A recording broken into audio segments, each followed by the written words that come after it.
Assalamualaikum warahmatullahi wabarakatuh. A'udzu billahi minasyaitonir rajim. Bismillahirrahmanirrahim. Alhamdulillahi rabbil alamin. Wassalatu wassalamu ala asyrafil anbiya'i wal mursalin wa ala alihi wa sahbihi ajma'in. Subhanaka la ilma lana illa ma 'allamtana innaka antal alimul hakim. Rabbi shrah li sadri wa yassir li amri wahlul 'uqdatam min lisani yafqahu qawli. Allahumma 'allimna ma jahilna wa dhakkirna ma nasina. Allahumma anta rabbuna farzuqna al-istiqamah. Rabbana hab lana hukman wa alhiqna bis-salihin. Allahumma barik lana fi Rajab wa Sya'ban wa ballighna Ramadan. Walhamdulillahi rabbil alamin wa ba'd. Muslimin dan muslimat yang dirahmati Allah Subhanahu wa taala. Alhamdulillah, syukur kehadirat Allah, salawat dan salam wa Rasulillah sallallahu alaihi wa alihi wasallam. Nawaitu al-i'tikaf fi hadzal masjid sunnatan lillahi ta'ala. Alhamdulillah, kita bertemu pada siri yang ke-33 pada hari ini. Dan kita masih lagi dalam membincangkan pecahan-pecahan di dalam permasalahan yang melibatkan soal tertib. Di antara perkara-perkara yang melibatkan soal tertib ini yang telah kita bincang, di antaranya di dalam siri yang ke-32 yang lalu, iaitu berkaitan dengan sujud sahwi. Sekiranya imam melakukan sujud sahwi, bagaimana tindakan bagi makmum? Maka dia adalah muwafaqah pada memperbuat. Maknanya wajib kita ikut. Dan sekiranya imam tertinggal atau meninggalkan sujud sahwi, apakah pula tindakan makmum? Maka makmum tetap disunatkan melakukan sujud sahwi. Sekiranya kesilapan itu, maknanya imam yang melakukannya. Dan sujud sahwi ini juga disunatkan kita melakukan sama ada sebelum salam ataupun selepas salam, setelah diperingatkan. Dan di antaranya syak pada bilangan rakaat. Ini kita dah bincang pada yang lalu. Begitu kan? Begitu kan? Kemudian cerita pecahan masalah orang meninggalkan tasyahud awal belum masuk lagi ya? Belum kan? Belum. Dia ada lah. Guru tanya anak murid, where do we stop the last lesson? Dia tanya begitu kan. Selain daripada who is absent today, satu orang ponting hari ni. Ponting ke tak datang? Ponting lah ya. Ponting lah, bagi saya ponting ni ya. Baik, itu dia punya rencah pagi ini. Dan kita cuba tengok dalam masalah perbincangan tentang melakukan perkara yang tertinggal. Masih lagi dalam perbincangan melengkapkan arti kata tertib yang sebenarnya. Perlu diingatkan bahawa di antara pilihan ataupun tindakan yang boleh kita buat bila terlibat tentang ini, kita, hubungan kita dengan imam tu, ada satu amalan ataupun ibadah ataupun tindakan yang dinamakan mufaraqah.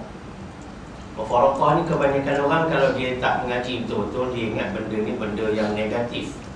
Sebab kita bercerai, kita tidak bersama dengan imam. Sebenarnya dia bukan satu benda yang negatif apabila kita nak selamatkan diri kita. Dia suatu yang positif dan memang disyariatkan dari sudut fiqh. Ya, itu bukan satu benda yang mufaraqah ni takut timbul apa ni, orang sangka macam mana ke. Kita kena melihat positifnya. Ilmu boleh berjalan selepas itu. Bila orang tak tahu, orang tanya, maka ada penjelasan, maka berlakulah pengaliran ilmu. Kita kena tengok kat situ Ya. Baik. Perbincangan kita pada pagi ini atau pada kali ini iaitu hukum sembahyang orang yang meninggalkan tasyahud awal ataupun tahiyat awal. Setengah orang Melayu kata tahiyat awal, setengah kata tasyahud awal. Ya. Dan dia berdiri, dah dia tinggal tasyahud awal, dia berdiri, kemudian dia duduk kembali. Ya. Dia duduk kembali untuk membaca tasyahud awal tu. Berdiri, tu duduk balik untuk membaca tasyahud awal. Baik, bagaimana keadaannya? Maka jika seorang tu dia berdiri itu telah sampai kepada had ataupun perenggan, harus dia membaca Fatihah. Maknanya dah lepas pada rukuk, dah lepas ataupun lebih pada had rukuk. Walaupun keadaan itu lebih dekat kepada berdiri daripada rukuk, ya, atau keadaannya sama tengah di antara keduanya, antara rukuk dengan berdiri itu sama tengah, maka batal sembahyang dia. Kalau dia dah berdiri sampai had lebih dekat kepada berdiri daripada rukuk, atau keadaan sama tengah antara keduanya, antara rukuk dan berdiri, maka batal sembahyangnya. Ini cerita tasyahud awal, bukan cerita tasyahud akhir. Orang keliru ni kadang-kadang. Ada satu soalan sampai, dia kata dia tanya pada budak mengaji pondok di Kelantan. Budak tu jawab, tidak sebagaimana saya terangkan ini. Jawapan tu seolah-olah asalkan berdiri, duduk batal. Sebenarnya di sana ada dua pecahan masalah. Satu, dia berdiri kerana dia meninggalkan tasyahud awal. Itu bukan menambah rakaat, itu tertinggal sunat ab'ad.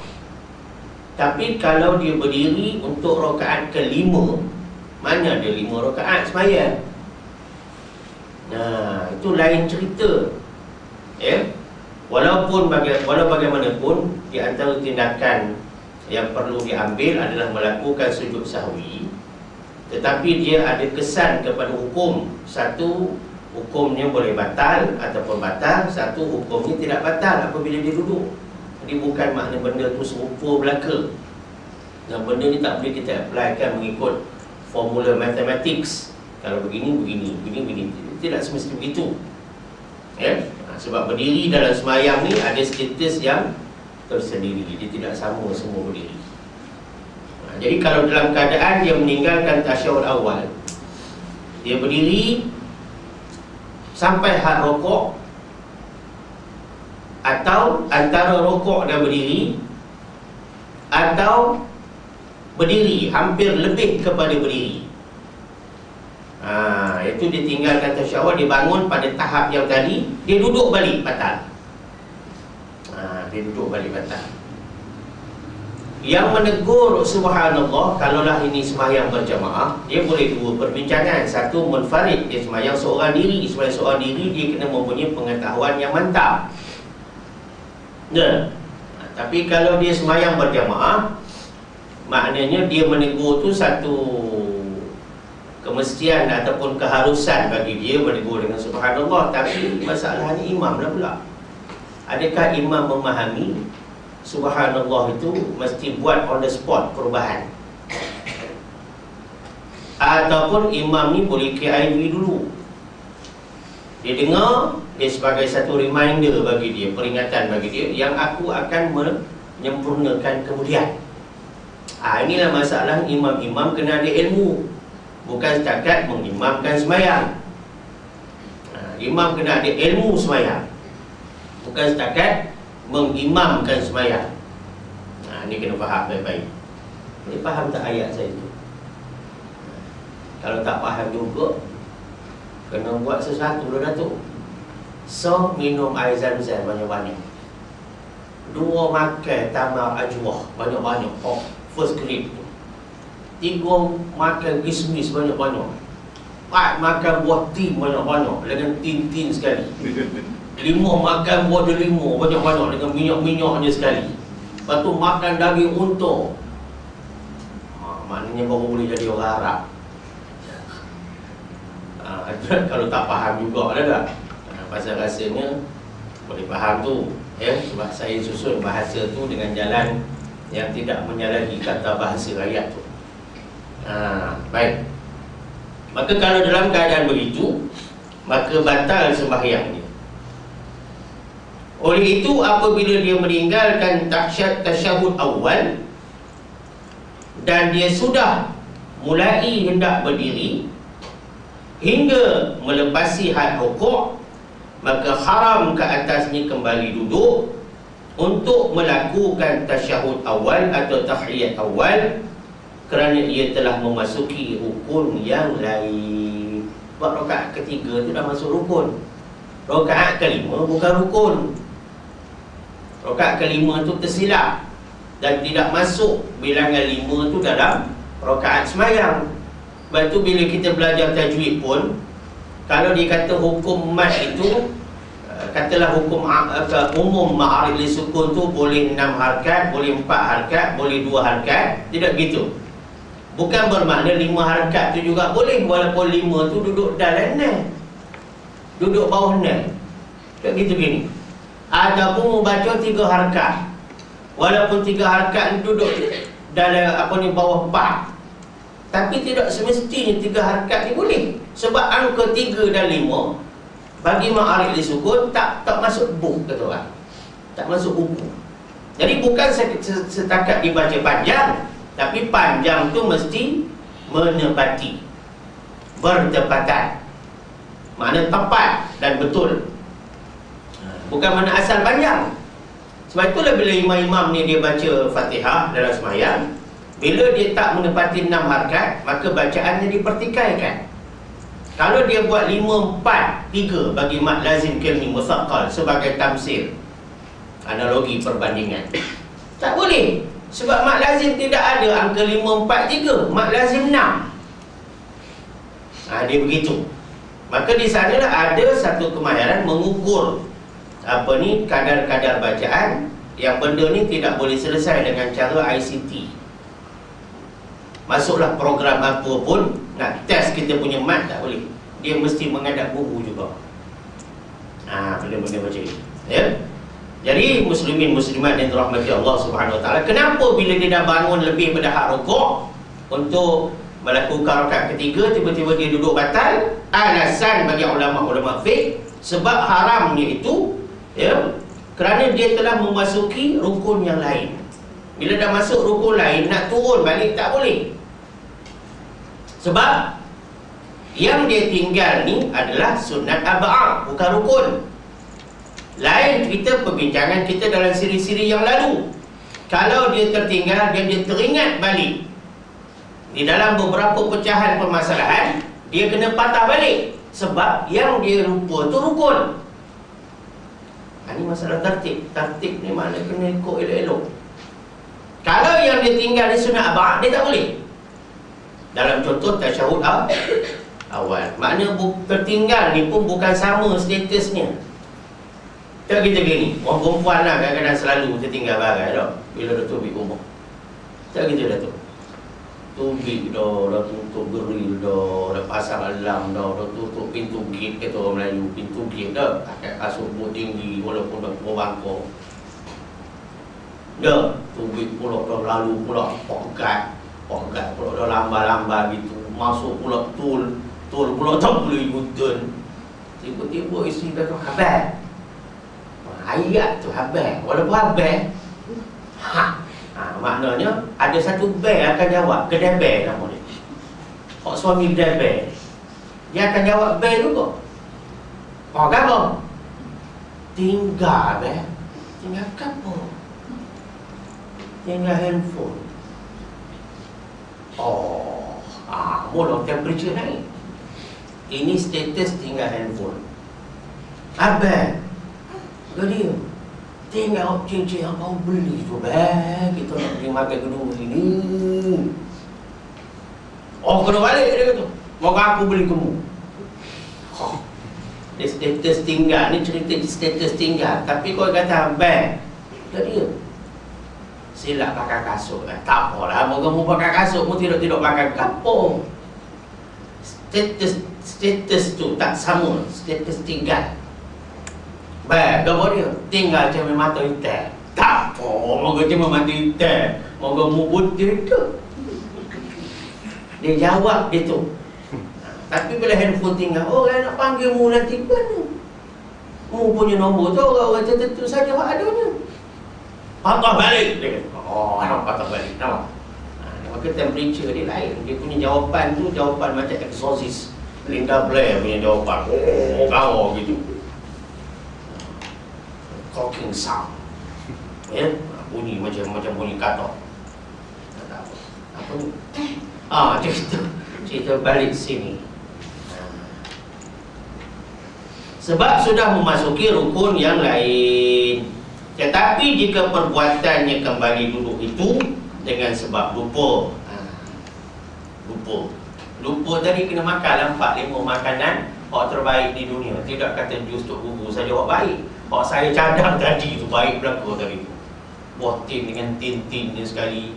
Tok bubu ada 8 je kan. Ini lebih pada 8 makanan lagi. Mu kena makan.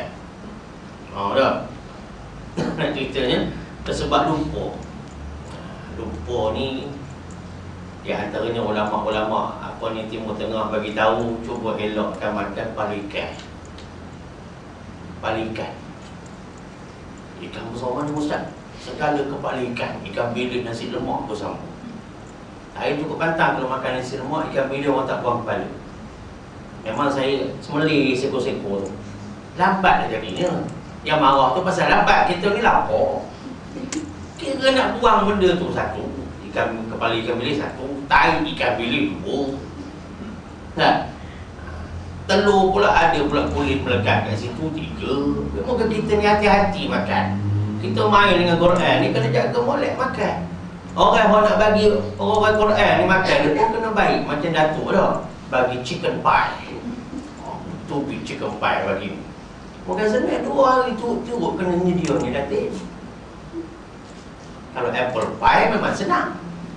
Moga nak bagi makan ustaz ni first class punya kena bagi. Lebih pada orang politik, orang artis makan.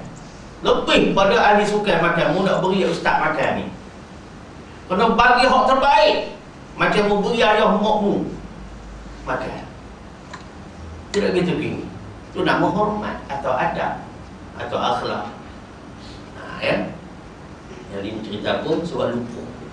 Elak makan kepala ikan. Oi, tak boleh. Ini saya punya favourite. Macam orang kata dulu apa? Jangan main kuda. Oi, tak boleh main kuda. Ini adalah hobi saya. Saya tak kata kuda tu dia benda main kuda, menunggang kuda gitu kata. Menunggang kuda ni kan sunnah tu ya. Yang tak boleh main lomba kuda tu judi. Menunggang kuda tu memang sunnah. Main lomba kuda punah namanya. Ceritakan bahawa ulama-ulama pesan jangan makan. Bukan tak boleh makan, kurangkan makan kepala ikan. Ini pandang nampak ikan, dia buking kepala dulu. Ini yang tak jadi ni. Nampak ikan, kepala air punya. Ada pak orang yang macam ni. Kurangkan makan kepala ikan. Pergi kat kubur, jangan jadi pegawai banci kubur. Tengok tulisan satu mana Michael Jackson punya batu nisan. Dan itu pun nak cari kubur. Contoh dia kan. Di antaranya juga ni apa? Buah ketumbar. Segala suku sakat ketumbar. Daun ke buah ke apa ke, elakkan kalau boleh. Ya. Kita buat sup ke apa ke, kalau boleh daun ketumbar ni elakkan. Elakkan. Kadang kan kita makan kat tempat-tempat besar ni, itu sebagai hiasan kepada telur dadar, hiasan dia kepada telur kan, ada daun ketumbar kan. Orang perempuan tahu daun ketumbar. Kalau tak tahu jangan jadi perempuan, tu kau jantina. Kita makan je, masak tak benar. Jangan jadi orang perempuan. Orang perempuan mau belajar tinggi mana pun mesti bidak. Mau degree cakap mana pun mesti pandai bidak. Bila pergi dapur tu, bukan Darfur, Darfur lain. Di dapur. Di dapur tu, masak molek-molek, sedap-sedap. Kalau orang tanya resepi, bagi. Jangan kedekut. Kadang-kadang orang kita ni kedekut. Resepi orang dia tak. Resepi dia kedekut. Ada juga. Orang minta dia buat tak tahu, buat pekak. Orang bagi pekak betul baru tahu. Awak mengemis resepi orang tak? Sampai ke kedai menending gitu nak resepi. Bila orang minta resepi dah tu, kedekut. Buat tak dengar. Tak boleh. Haram kedekut ilmu. Mu boleh ilmu, pasal ada orang lain pun murah. Jadi mu juga bila orang minta macam mana masak lemak kidapi ni nanti. Gini. Ambil pen, ambil pensel, ambil ni, gini. Ada tak mu tanya gini, benda-benda ni dekat rumahmu? Ada ustaz nak apa dengan pokok-pokok saya bagi. Patutnya begitu. Ni minta dekat 4 bulan tak bagi. Punya kedekut. Bukan orang sini, orang kampung saya. Jangan kedekut ilmu. Walaupun ilmu memasak. Tak gitu dah tu. Chicken pie boleh bagi ya resipi tu. Boleh. Macam tu lah. Ini ada orang kedekut. Perempuan pula tu. Tak apa, padan dah. Perempuan pun bukan pandai masak sangat. Cek besar-besar lagi. Begitu tidak tina. Pakai topi ke apa ni? Topi tulang tu dah. Topi gambar tulang. Boleh cakap kita dah tu sikit-sikit. Kita punya selingan lah.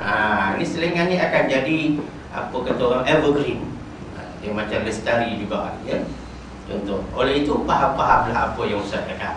Dia cakap tu mesti ada isu. Dia takkan cakap saja-saja. Supaya orang ambil reti. Nama orang Melayu reti bahasa lebih tinggi daripada berbudi bahasa. Sekian dimaklumkan. Tak puas hati buku saya. Ya. Balik pada cerita. Lupa ni, cerita lupa daun ketumbar. Lupa daun ketumbar. Atau jahil. Jahil tidak ada ubat lain Datuk. Kan dia datang mengaji, datang belajar. Tidak ada ubat lain jahil ni. Hati kena lembut. Sifat mazmumah. Kena sebut mazmumah, bukan mazmumah. Ini kalimah Arab. Dengan zal. Mazmumah, bukan mazmumah. Sifat hak terkeji kena buat kalau nak ilmu. Ya, hati kena lembut, hati kena baik. Kalau tidak mau jahil. Ya. Jadi kalau nak kata jahil ni, Rasulullah awal-awal lagi sudah bagi warning. Apa kata Nabi SAW? La yanbaghi. Kalau terjemahnya, tidak sayugir, kata bahasa buku. Tidak sewajarnya. Atau cakap bahasa biasa tak patut. La yanbaghi lil jahil, bagi orang yang bodoh, bagi orang yang ilmu tak banyak, bagi orang yang banyak tak tahu, bagi orang yang tahu sikit. Ya, lil jahil. Orang kita kalau jahil ni dia boleh terima, bodoh tak boleh terima. Betul. Aku memang jahil, dia kata. Tapi aku memang bodoh. Yang PhD ada, degree 2-3. Bodoh ke apa? Tapi aku memang jahil. Jahil. Tapi bila suruh mengaji ilmu, cukuplah ngaji siang-siang, malam-malam tak payah ngaji. Ngaji siang-siang je. Siang-siang mu tak bagi. Malam lah aku baginya. Mu tak boleh terima pula. Ni cerita orang jahil. Orang jahil tidak ada cara lain, ya, apa nak mengatasi dia, wajib belajar. Sebab itu Nabi gunakan istilah ataupun kalimah faridah. Faridah ni satu kewajipan, satu kemestian, satu yang dituntut sebagai tuntutan mesti. La budda, tidak boleh tidak. Orang kata apa? By hook or by crook, you mesti datang mengaji kalau you nak faham. Jadi Nabi kata la yanbaghi lil jahil, tidak sayugia bagi orang hok bodoh, ayyiskuta, bahawa dia ni duduk diam. Duduk diam ni tak kira di rumah ke, di warung ke, di pejabat ke, di karnival ke, di pasar malam ke, di tepi pantai bersantai ke, jangan mu duduk diam. Yaskuta ala jahli, di atas kejahilannya. Maknanya duduk tak nak pergi belajar. Dah tahu awak ni jahil, bodoh, tak nak keluar pergi belajar. Tak boleh, kata Nabi. Kalau mu tahu pun tidak kata mu tahu semua. Kalau mu pernah belajar fiqh di tempat lain pun tidak kata mu dapat semua. Moga-moga kita belajar ni tidak semesti kita dapat semua. Orang pergi mancing, pergi joran apa semua, boleh dapat ikan semua? Tidak. Orang cari emas, boleh dapat emas semua? Baik di Terengganu, baik di Kedah baru ni. Pula batu mah habis, takut habis batu. Nak tengok orang takut batu tu semua Melayu jauh banyak. Tengok-tengok memang batu tu pattern gitu. Punya gila emas dia. Kok jatuh pun sama. Dia takut buat bini tu. Allah, macam manusia dengan harta ni. Sampaikan tuan tanah tu bagi kawasan larangan macam polis nak jaga. Ada kematian, bubuh tali, tak bagi orang katuk batu dekat tanah dia. Moga benda tu emas, orang kita tak kira peraturan. Tanah orang lain pun ceroboh juga pasal nak ambil emas. Tengok akhlak. Soal khabar pula tunjuk aib orang Melayu.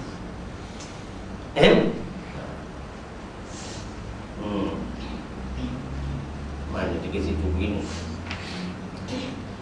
Wala lil alim, dan juga tidak sayugi orang yang ada ilmu ayyaskuta, dia duduk diam ala ilmih, di atas ilmu dia. Ada ilmu tak saya ngajar. Ngajar-ngajar sekarang ada orang kata nanti sensitif isu. Nak tarbiyah memang kena ambil isu sensitif. Isu sensitif ni isu yang perlu diambil berat. Orang kita nampak isu sensitif, isu yang tak boleh tegur. Nampak mentaliti tu, mind setting kita ni memang gila. Padahal benda isu sensitif tu nak disentuh supaya orang sensitif, supaya wujudnya sensitivity yang tinggi terhadap kefahaman agama. Itu ni tak boleh tegur, sensitif. Sensitif apa, dia nak mati dah penceng dah. Kubur dah kata mari, rumah dah kata pergi. Patutnya mu kena ingat mati banyak. Mu kena ingat mu banyak dosa. Maka mu boleh baiki. Lebih-lebih lagi mu warga emas. Warga emas, emas ni kan kena jaga, bukan orang biar. Nak jaga emas ni kena cuci tak gitu dah tu. Rendam dalam apa ni dia punya alat dia, chemical apa semua tu. Itu cara nak jaga warga emas. Orang pencen ke orang baru nak pencen, nak jaga dia kena selalu ingatkan dia. Bukan setakat pergi Mekah je. Ingat baik-baik. Ya, pergi Mekah itu bukan satu unsur mutlak untuk pentarbiahan. Itu salah satu. Itu pun kalau betul perginya. Tapi unsur mutlak untuk pentarbiahan, mu duduk majlis ilmu. Mu duduk pengisian-pengisian yang boleh cuci tazkiyatun nafs, cuci jiwa. Ada orang tersalah cuci pula. Baru ni hantar maklumat tersalah cuci. Elok duk ngaji, dah nak belajar tarikat pula. Bila belajar tarikat, dah tarikat. Udah tu guru tarikat kata amal doa ni moga 200 ke 300 kali satu hari. Doa pula panjang-panjang. Tu guru kata mu kena jaga wuduk. Udah dengan suami pun tak saya salah. Nak jaga wuduk. Udah zikir sampai pukul 2 pagi, dah tak tidur dengan suami. Akhirnya dah jadi masalah rumah tangga. Yang nak di-highlightkan, benda agama boleh merosakkan rumah tangga. Takkan sampai begitu. Itulah jadi bila hak fiqh, hak syariat ni tak jaga, tiba-tiba nak melompat pergi tariqat, kesufian dan sebagainya. Berlaku. Datuk, orang SMS saya bukan dia nak tanya tajwid saja, macam-macam ada. Macam-macam.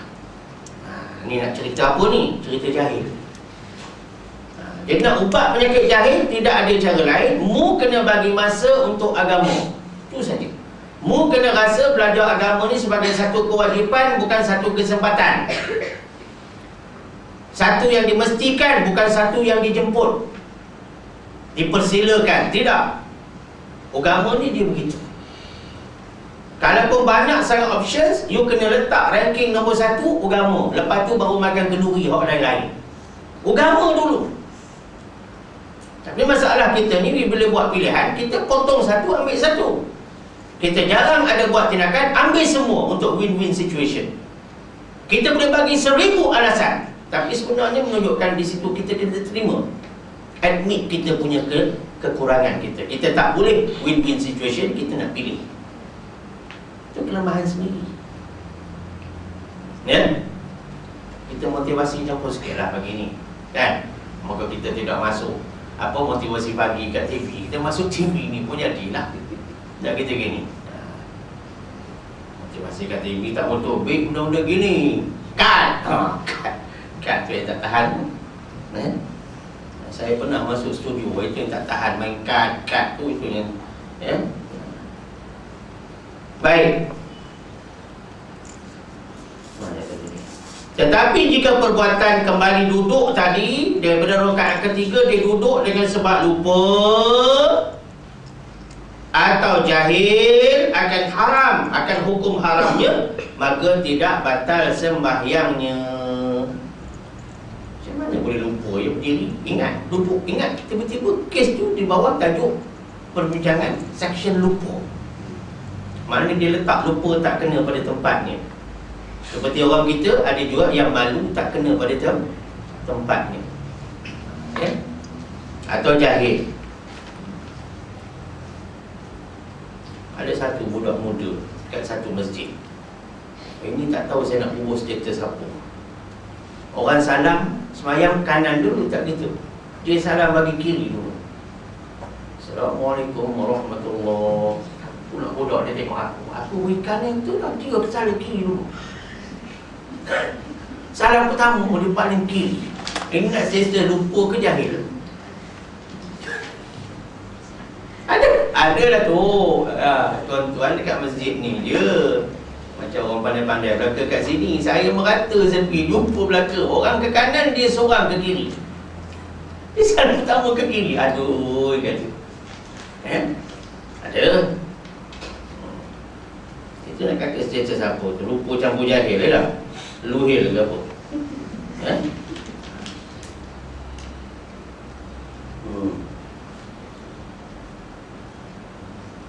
Atau kalau yang tadi tu tidak batal sembahyang. Atau jika dia ni baru saja hendak berdiri, kemudian dia duduk kembali untuk membaca tasyahud awal, maka tidak batal sembahyangnya.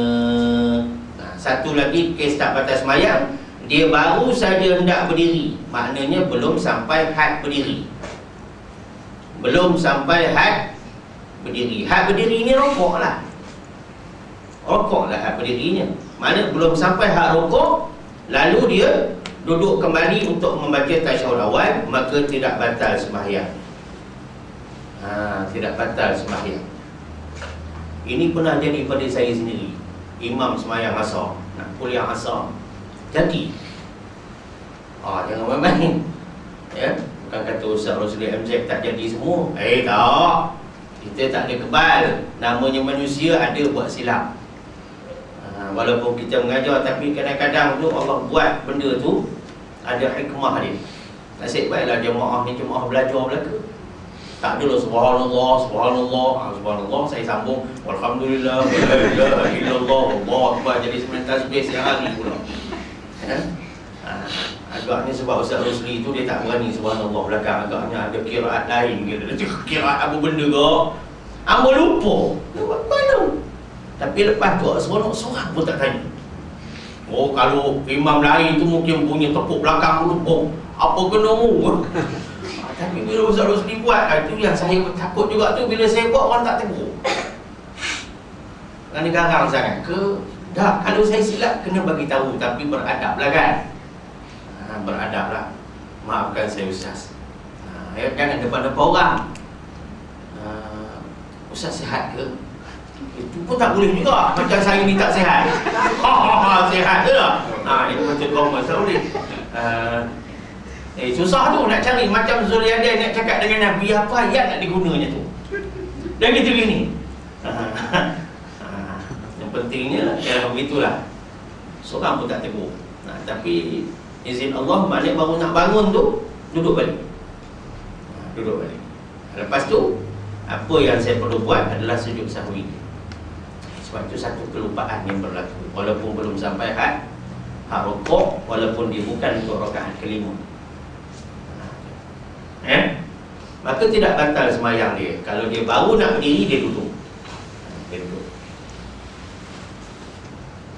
Jadi itu tentang tasyahud awal. Rasanya boleh faham ya. Isu tu boleh faham. Saya suka bawa perbincangan tu agak panjang lebar supaya rasanya tak perlu diulang-ulang lagi, ya. Malah satu orang budak tanya, dia nak jadi nak lanjut pelajaran ni, sekarang dah masuk IPT untuk jadi cikgu. Dia tanya, Ustaz, saya ni akan bermustautin di satu negeri, di satu institut perguruan, dulu maktab perguruan, ya, maka boleh tak saya ambil rukhsah untuk semayang jamak dan kasar 3 hari? Saya tengok dia, tak apalah, dalam hati moga belum jadi cikgu lagi. Kalau mudah cikgu aku time. Pasal nampak sangat mutak faham apa ni jamak kasar. Tapi saya tak salahkan masyarakat sebab kurang sangat penceramah yang cerita secara mendetail tentang jamak kasar. Saya kata, kenapa pula awak nak ambil rukhsah semayang 3 hari? Awak hanya boleh hari bertolak sahaja. Sebab awak dah akan menjadi penghuni bagi negeri itu. Yang boleh pun kalau bapa awak saja yang mengantar, awak punya keluarga yang mengantar, dia boleh ambil rukhsah untuk semahyang. Tengoklah cadangnya nak pergi ke negeri itu, hantar awak mendaftar, ya, berapa hari keluarga nak duduk situ. Ini dia punya gazet ke tu. Gazet lah kan. Tajuk jamak kasar ni pun mau cecah 30 tajuk lebih juga, supaya orang faham tentang jamak kasar. Jadi nak ceritakan, awak hanya boleh hari pergi saja. Esok harinya awak kena buat sembahyang itmam atau tamam. Yang boleh pun keluarga awak saja. Kalau dia berniat duduk sana kurang dari 3 hari.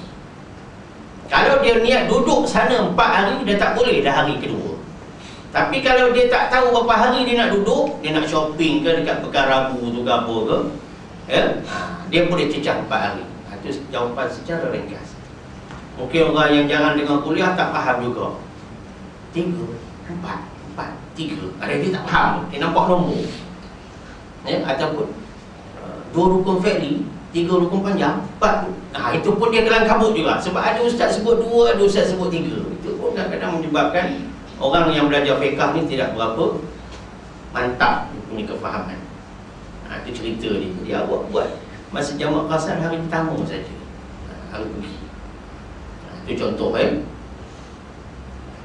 Muslimin dan muslimat yang dirahmati Allah Subhanahu wa taala, kita lanjutkan perbincangan ini. Kalaulah tadi tentang tasyahud awal, mari kita tengok pula apa hukumnya benda-benda yang melibatkan kesempurnaan tertib ini. Orang yang meninggalkan kunut pula. Kunut. Ya, kunut ni doa yang dibaca dalam keadaan berdiri. Doa yang dibaca dalam keadaan berdiri. Itu namanya kunut. Ya, kunut subuh ke, kunut witir ke, ya, ataupun pecahan kecilnya, kunut nazilah ke. Itu semua kategori kunut belaka. Ataupun ditambah orang untuk mendekatkan faham orang awam, ada kunut pendek, ada kunut sederhana, ada kunut paling panjang, tak? Ada satu lagi tak payah kunut namanya. Pernah dengar ada tak payah kunut pun ada. Baik, ini orang yang meninggalkan kunut, ya, dan dia sujud, kemudian dia berdiri kembali, ya, berdiri yang balik untuk membaca kunut itu. Katalah kita ambil kunut yang bersamaan ini, kunut subuh dan juga kunut witir malam ke-16 Ramadan. Maknanya nisfu, bahagian kedua daripada bulan-bulan Islam, malam 16 menurut mazhab Syafi'i. Maka disunatkan kita baca kunut sebagaimana kunut solat subuh. Sama, iaitu pada rakaat akhir. Witir pun kita akan buat 2 rakaat dulu. Maka pada rakaat witir ni pada rakaat akhir lah, rakaat ganjil. Kalau subuh rakaat kedua. Lepas pada rukuk terus bangun dan tadahkan tangan. untuk kita membaca doa qunut. Tiba-tiba orang ni tak buat. Yang tidal aja terus sujud. Patutnya yang tidal kemudian angkat tangan untuk qunut. Dia angkat tangan untuk iktidal satu, lepas tu angkat balik untuk qunut. Patutnya begitu. Tapi setengah orang dia angkat iktidal terus angkat yang itu pakai itu sekali arung. Angkat tu terus qunut sekali. Dia tidak begitu sunnahnya. Angkat tangan iktidal, jatuhkan dulu tangan, lepas tu baru angkat tangan untuk qunut. Ya, Samiallahu liman hamidah, baru angkat balik untuk doa qunut. Jadi dia ni terus sujud. Bila dah sujud, dia berdiri balik untuk membaca qunut itu.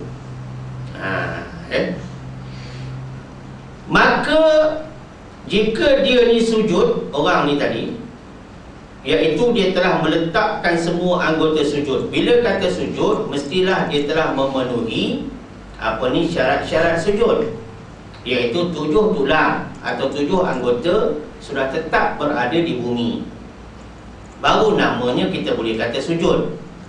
Tapi kalau belum 7 tulang dan 7 anggota ni tetap di bumi, kita tak boleh kata sujud lagi. Sujud ni dia mesti betul-betul macam batu yang terdampar di atas bumi, macam batu macam mana, betul-betul begitu. Ya. Batu buruk itu ada resort batu buruk itu kan, saya telefon itu kan. Batu buruk ni tak tahulah apa dia punya sejarah. Kelang batu belah. Ada batu dalam tu. Ada batu dalam batu buruk. Ada buruk. Kalau surut dia nampak. Intel lah tengah-tengah laut tu. Batu buruk memang nampak pun. Batu belah. Orang cerita batu belah. Belum batu akik lagi. Tinggal dengan vulka tu. Ini bagus dia, nombor 1 dia kata. Pula duduk situ sampai zuhur tak sembahyang tu, tengok cincin vulka. Tu kali batu pula. Ya. Apalah, kita batu kita cerita lain kali. Yang ni kan, saya nak cerita kepada tuan-tuan, saya suka dengar cerita-cerita macam ni. Kadang-kadang saya layankan orang ni sambil tengok jam kan. Layankan dia, tengok apa dia nak cerita. Kadang-kadang saya bertengok dekat kedai tayar. Layankan apa ni kedai tayar tu, dia dapat kita ilmu tayar saya ni. Orang lain ni pakai tayar je, ada yang nak ganti tayar pun tak reti orang perempuan. Dia tahu pakai dia. Tapi kita nak tahu tayar besar ni berapa pressure, tayar ni berapa. Tak sama dia kata. Volvo lain, Merc lain, kacil lain, dia kata Ezora lain, dia kata. Itu mazhab tayar. Saya rasa ramai orang tak tahu tu. Dia memang pantai je, berhenti.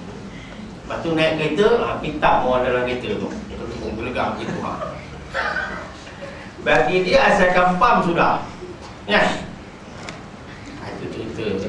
Tuan-tuan tak tanya, tapi saya ni mesra alam, saya ceritalah kan. Tak tanya pun saya ceritalah ya. Okey. Ini cerita apa ni?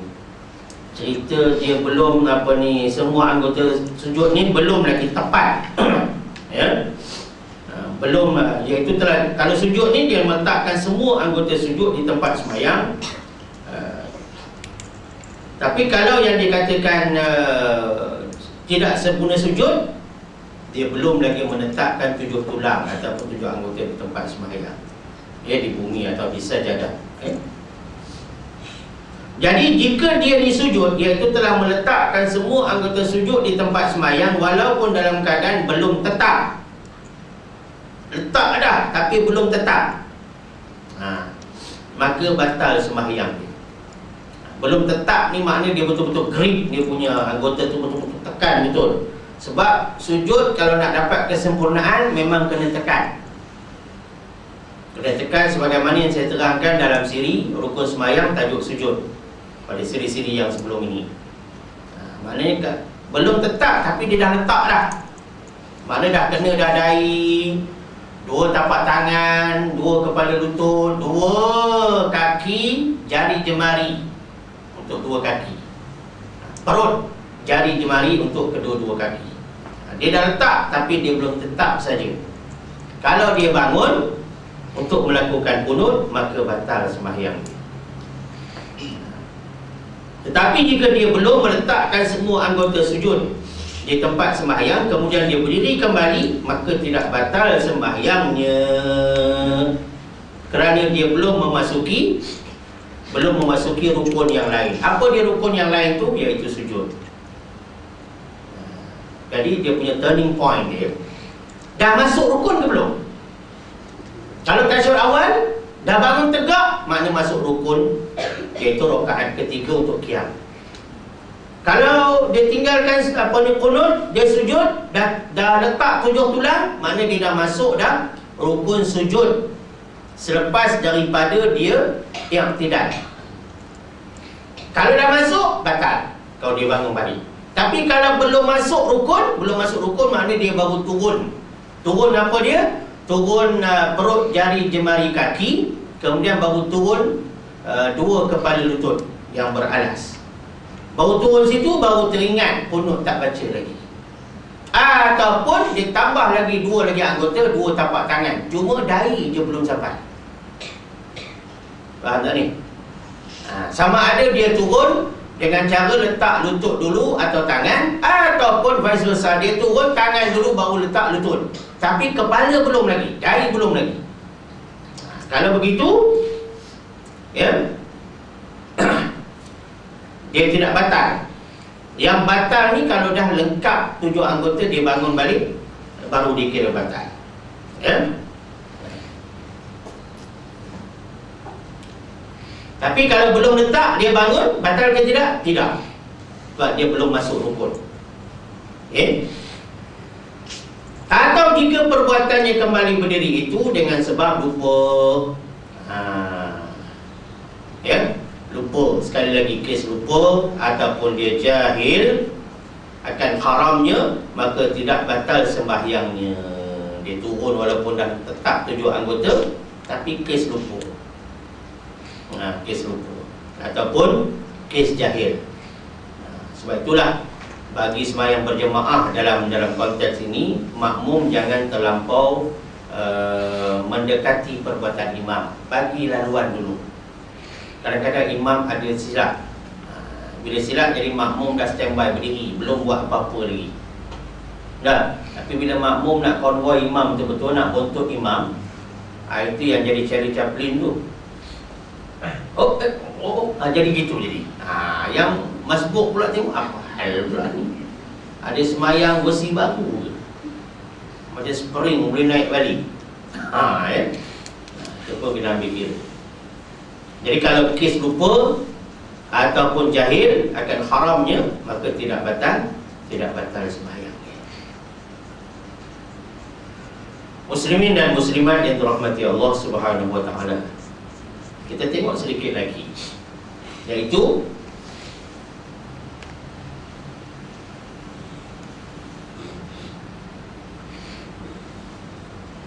bagi makmum. Ni makna dalam perbincangan tertib ini, tuan kitab kita dia gabungkan perbincangan sembahyang secara munfarid seorang diri dan juga sembahyang berjamaah. Ya, dari segi tertinggal ni dia buat 2 versi uraian, walaupun kadang-kadang ada yang bersamaan, ya. Bagi makmum, adakah wajib ke atas makmum kembali mengikut imamnya melakukan sesuatu yang telah tertinggal? Bagi makmum, adakah wajib, mesti kembali mengikut imamnya, ya, melakukan sesuatu yang telah tertinggal? Soalannya, perbincangannya begitu umum, tapi dalam uraian dia kena ada pecahan-pecahan masalah dia. Ya? Jadi makmum dia pada dasarnya wajib mengikut imam kembali melakukan sesuatu yang telah tertinggal, kecuali dalam 2 perkara. Apa dia? Yang pertama, imam tersalah mengerjakan sesuatu yang membatalkan sembahyangnya. imam tersalah mengerjakan sesuatu yang membatalkan sembahyangnya. Apa contoh? Contoh dia, imam sudah berdiri betul, kemudian dia kembali duduk kerana membaca tasyahud awal. Ini sesuatu yang akan membatalkan sembahyang. Sebab dah masuk rukun lain. Itu alasan dia. Maka makmum tidak harus ini maknanya bukan pilihan. Tidak harus ini maknanya tidak boleh. Tidak boleh, maknanya dilarang. Bagi makmum tidak harus mengikut imamnya, iaitu kembali duduk. Bahkan wajib dia terus berdiri. Makmum kena berdiri jika dia sudah berdiri.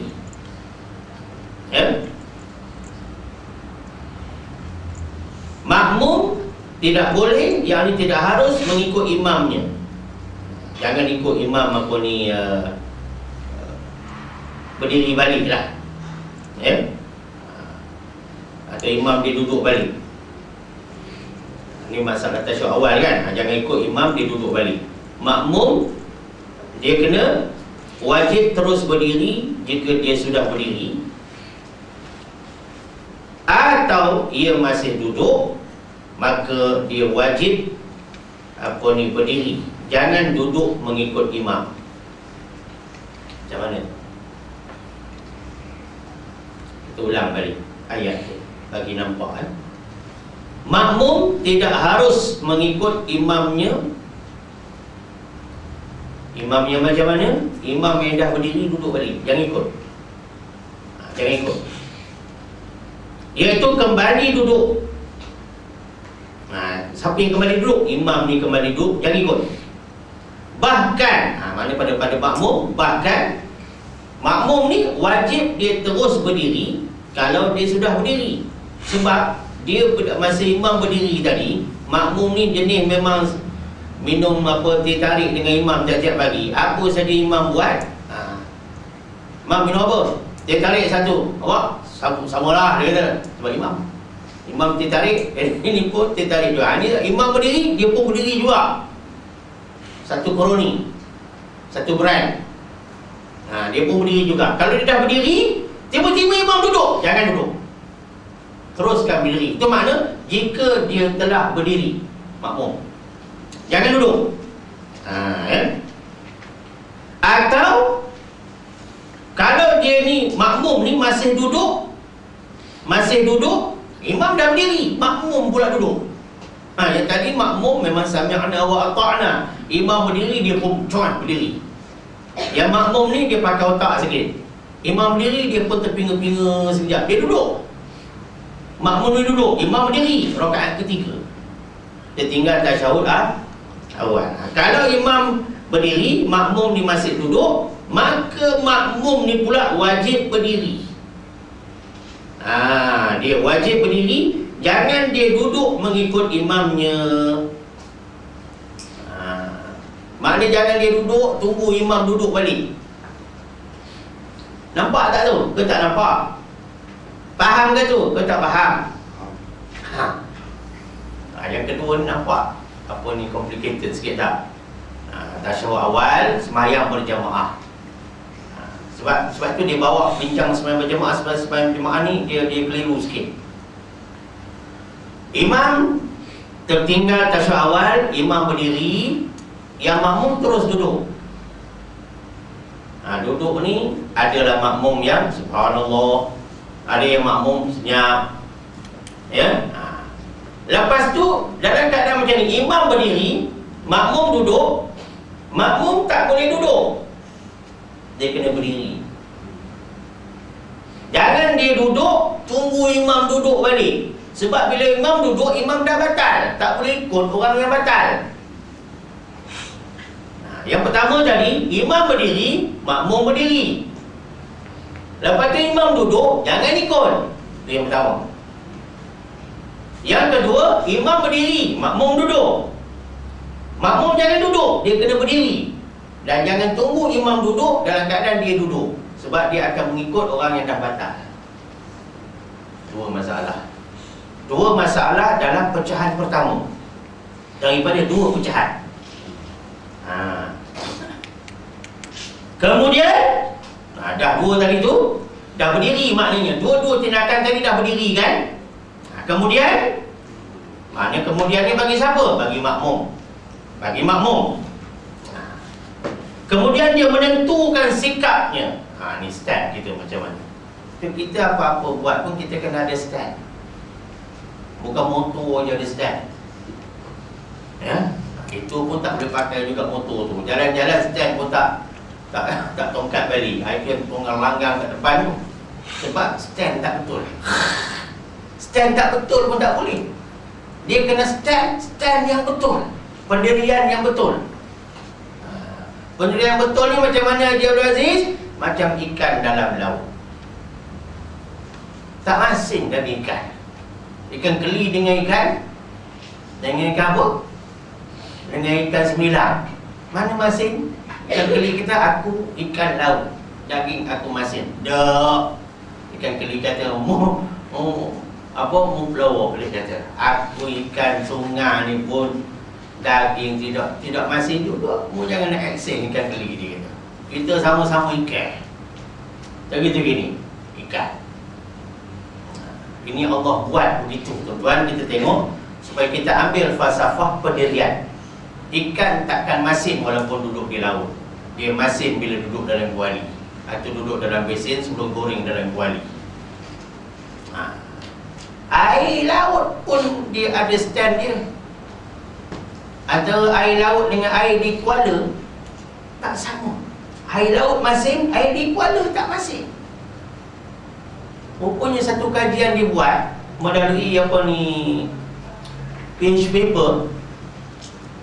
Dia lalukan di antara kuala dengan laut tu, bertukar color tu. Macam ada satu garisan Allah buat antara laut dengan kuala. Padahal tu tempat bertemu air. Air laut masin. Air yang tidak laut ni tak masin. Di gigi permukaan pantai airnya masin. Korek perigi di kawasan pasir ni, air tak masin. Allah buat supaya kamu mikir.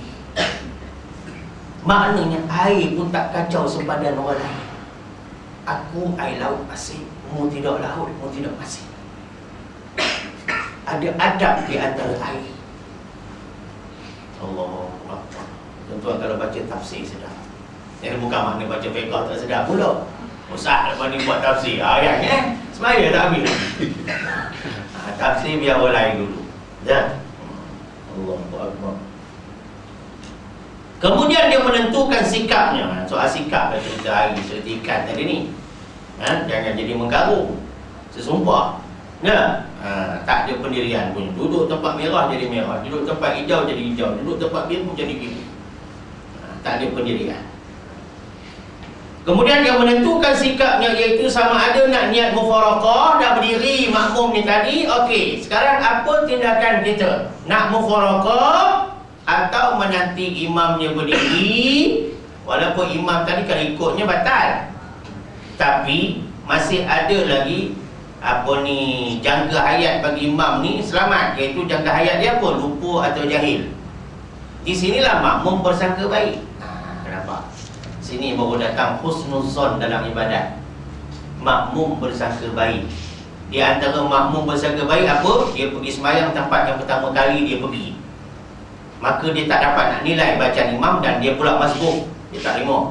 Atau dia pergi satu tempat yang baru sembahyang bisu, sembahyang zuhur dengan asar, dia tak boleh nilai bacaan imam. Sangka baik. Nampak tak tu? Bukan dalam semua hal sangka baik.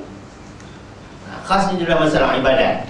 Atau dia menanti imamnya yang duduk tadi ni, dah berdiri duduk balik imam, dengan anggapan, makmum kena beranggapan, makna bersangka bahawa imam itu terlupa. Maka dia tunggu imam tu bangun, dia pun sambung balik dengan imam. Anggapan apa? Imam tu terlupa.